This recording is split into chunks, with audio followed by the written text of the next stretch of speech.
হে good morning everyone. আজি যাবলৈ ওলাইছোঁ মদন কামদেৱ মন্দিৰ বাইহাটাত আছে। এতিয়া ধুনীয়াকৈ গা চা ধুই ওলালোঁ, তাৰপিছত এতিয়া ধুনীয়াকৈ যাম। Okay, let's start. ৰুমৰ পৰা ধুনীয়াকৈ ওলাই আহিলোঁ, গাড়ীত তেল চেলো ভৰাই ল'লোঁ। এতিয়া গৈ আছোঁ, মোৰ লগত আৰু ভাইটি দুজনমান যাব, সিহঁতেও আহি আছে। অলপ আগত সিহঁতক পিক আপ কৰিম, তাৰপৰা আমি ধুনীয়াকৈ গৈ থাকিম। আজি মোদী আহিব, সেইটো কাৰণে ৰাস্তাবিলাক দেখিছেনে কি ধুনীয়া, চাইডে চাইডে বেৰিকেড লগাই দিছে, ৰং কৰিছে। এনেকৈ যদি সদায় ধুনীয়া কৰি ৰাখিলেহেঁতেন কিমান ধুনীয়া লাগিলেহেঁতেন। যি কি নহওক ভাল লাগিছে। আমি এতিয়া গৈ আছোঁ। কৃষ্ণ আৰু ভাৰ্গৱ, আমি এতিয়া যাম ন।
এতিয়া পানী খাই বোলে, ঠাণ্ডা পানী খায়, ঠাণ্ডা পানী আনিব গৈছে।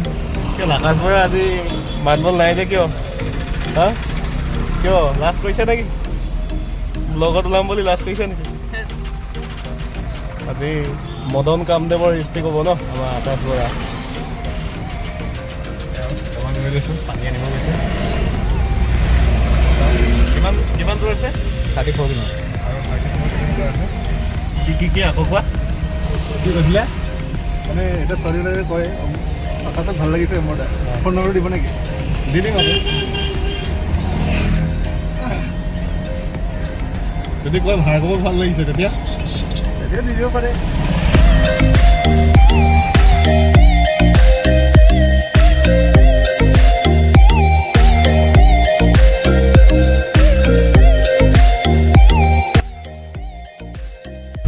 আমি মানে এতিয়া টোলটো বচাবলৈ বেলেগ অল্টাৰনেটিভ ৰাস্তা বিচাৰি আছোঁ।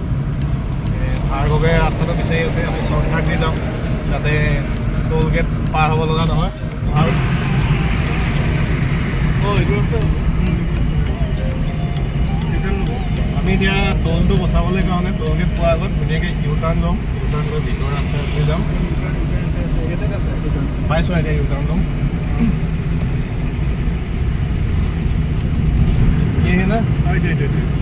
আপোনালোকে এইটো কাম কৰিব, টোলটো বচাবলৈ হ'লে সকলোৱে এইটো ৰাস্তা ব্যৱহাৰ কৰক। কিমান টেক্সি পায় আপুনি?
আমি এতিয়া পাই গৈছোঁ গাড়ীখন ধুনীয়াকৈ পাৰ্ক কৰিলোঁ তাৰপিছত এইফালে বগাই ওপৰলৈ উঠি যাব লাগিব লেটছ গো এতিয়া অকণমান ওপৰলৈ খোজকাঢ়ি যাব লাগিব ন ঐ ব্ৰ' আমাক চাবই নাপাওঁ শুনি যদি এইটো বন্ধ হয়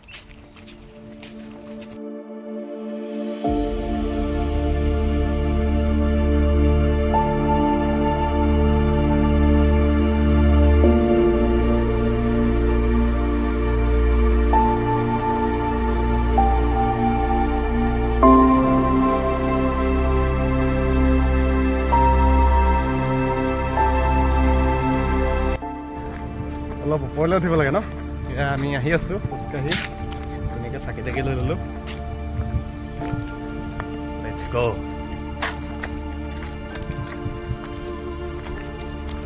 আকাশ কেনেকুৱা লাগিছে সুন্দৰ আমাৰ গাইড মেইন গাইড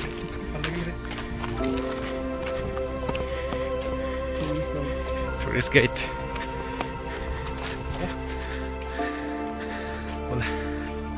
কোনফালে যাম তাতে মূৰ্তি চূৰ্তি তাতে আছে নেকি ইফালে আছে মন্দিৰটো আৰু এইফালে আৰ্ক'লজিকেল চাইট আগত আমি মন্দিৰটো গৈ আহোঁ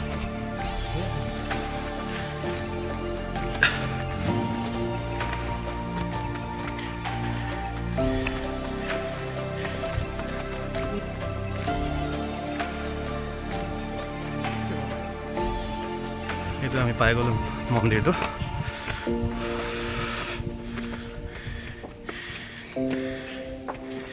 চেণ্ডেল খুলিব লাগিব ন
ইয়াতে এনেকৈ ধেৰ মূৰ্তি আছে মূৰ্তি আৰ্ক'লজিকেল চাইট হয় এইটো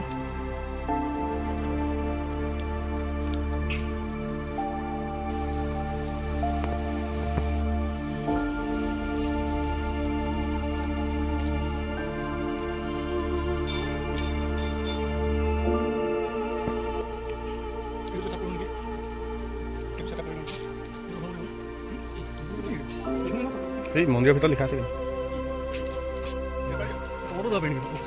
ৰবা কৃষ্ণ ৰবা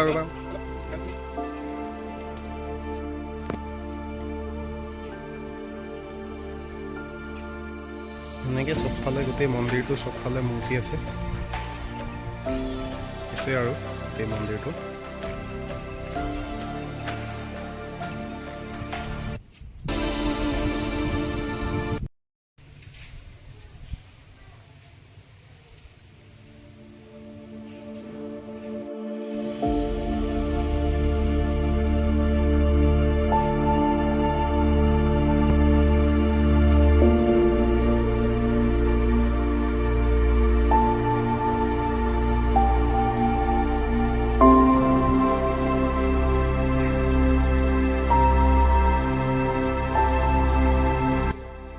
এই আমাৰ ল'ৰাকেইটা ফটো শ্বট কৰিছে ধুনীয়া ধুনীয়া ফটো মাৰিছে DSLR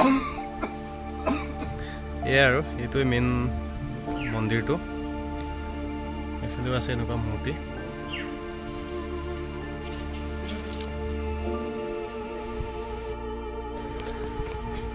এতিয়া এই মদন কামদেৱ মন্দিৰটোৰ ওপৰত এইটো হিষ্ট্ৰীৰ ওপৰত আমাৰ আকাশ বৰাই ক'ব ডিটেইলছত। কোৱা আকাশ। মানে কালিকা পুৰাণৰ মতে এতিয়া আমাৰ কামদেৱে যেতিয়া মানে মহাদেৱৰ যেতিয়া মানে ধ্যান ভংগ কৰিছিলে, তেতিয়া মহাদেৱে মানে তেওঁৰ তৃতীয় নেত্ৰৰে কামদেৱক ভস্ম কৰিছিলে। আৰু সেই ভস্ম হৈ কামদেৱ মানে এইখিনি ঠাইতে পৰা বুলি মানে বহুতে কয়। তেনেকৈ বৰ্ণনা মতে তাত মানে প্ৰবাদ এটা আছে আৰু তেতিয়া ৰতি দেৱীয়ে বহুত মানে শিৱক কাকনি মানে মিনতি কৰি এইখিনি ঠাইতে মানে কামদেৱক মানে পুনৰ উদ্ধাৰ কৰিছিলে, মানে পুনৰ জীৱিত কৰিছিলে। সেইকাৰণে ঠাইখিনিৰ নাম মদন কামদেৱ হয়। সেইটোৱে আৰু খজুৰাও আছাম বুলিও কোৱা হয় ইয়াক। হাজোৰাও আছাম বুলি কোৱা হয়। মানে ইয়াত কিছুমান যদি আমি ভালকৈ চাওঁ মূৰ্তি আছে, কিছুমান মমেণ্টৰ মূৰ্তি আছে, মানে ছেক্সুৱেল ইণ্টাৰকোৰ্চ তেনেকুৱা। আৰু এইবিলাক আমাৰ ভাৰতখনক দ্য লেণ্ড অফ ছেক্স বুলি কয়, য'ত বাদশ্বাহৰ কামাসূত্ৰৰ নিচিনা ইমান এখন ডাঙৰ মহাকাব্যৰ সৃষ্টি হৈছিলে। আৰু তাৰে এটা বহুত ডাঙৰ এটা উদাহৰণ হ'ল মানে খাজুৰাহোত বহুত এৰটিক কিছুমান ছেক্সুৱেল কিছুমান ধুনীয়া ধুনীয়া শিল্পকলাৰে গোটেই মন্দিৰ ভৰি আছে। আৰু সেয়েহে কিছুমান বস্তু আমাৰ এই কামদেৱ মন্দিৰৰ মদন কামদেৱ মন্দিৰৰ মানে ভগ্নাৱশেষতো কিছুমান মানে বস্তু এনেকৈ মানে উদ্ধাৰ হৈছে প্ৰায় তেনেকুৱা এৰটিক টাইপ। আৰু সেইকাৰণে মানে এটা মানে লিংক যে আছে, সেইকাৰণে ইয়াক খাজুৰাহো আছাম বুলি কোৱা হয় মানে বহুত। আৰু এই মন্দিৰটো কোনে নিৰ্মাণ কৰিছিলে সিমান গম পোৱা নাযায়। এইটো মানে বহুত এনচিয়েণ্ট আছামৰ হেৰিয়ত প্ৰায় গম পোৱা নাযায় মানে, জাষ্ট মানে ভগ্নাৱশেষ সেইবিলাক উদ্ধাৰ হৈছে। ঠিক আছে। এতিয়া আমি ইয়াতে চাকি তাকি জ্বলালোঁ, পূজা চূজা সেৱা চেৱা কৰিলোঁ, আৰু এই ইয়াতে ধুনীয়াকৈ ফটো চটো মাৰিলোঁ চবেই, ভাল লাগিলে। এতিয়া যামগৈ আৰু ইয়াৰ পৰা আমি এই মেইন মন্দিৰটোৰ পৰা ওলালোঁ। এতিয়া ওচৰতে এটা আৰ্ক'লজিকেল ছাইট আছে, তালৈ গৈ আছোঁ। শনিবাৰ আজি বন্ধবাৰ। এইটো আহিছিলোঁ, কিন্তু এইটো তলা মৰা আছে, বন্ধ তলা মৰা। বাহিৰৰ পৰা এনেই এপাক চাই যাওঁ। এয়া আৰু ইয়াতো একেই মূৰ্তি আছে।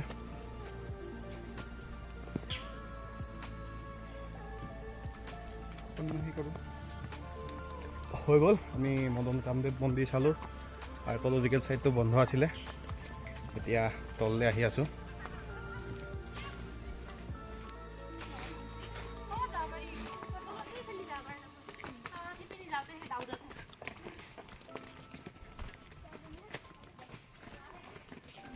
মন্দিৰ চন্দিৰ ধুনীয়াকৈ চাই আহিলোঁ, ভাল লাগিলে। দেখা বস্তু এটা দেখিলোঁ, আহিম ভাবি আছিলোঁ না, আহিব পৰা নাছিলোঁ। এতিয়া যাওঁ, ভোকো লাগিছে। এতিয়া টাইম হ'ল 1:40, ৰাতিপুৱাৰ পৰা একো খোৱা নাই, এতিয়া কিবা এটা খামগৈ।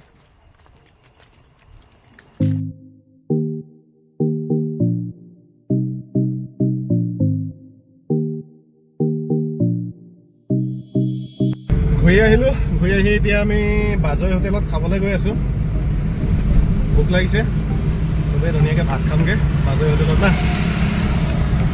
এটাতো মোৰ অৱস্থা, এতিয়া ভাত কেইটামান খাব পালেহে এক্টিভ হ'ব বোলে। এতিয়া পালোৱে আৰু বাজৈ হোটেল।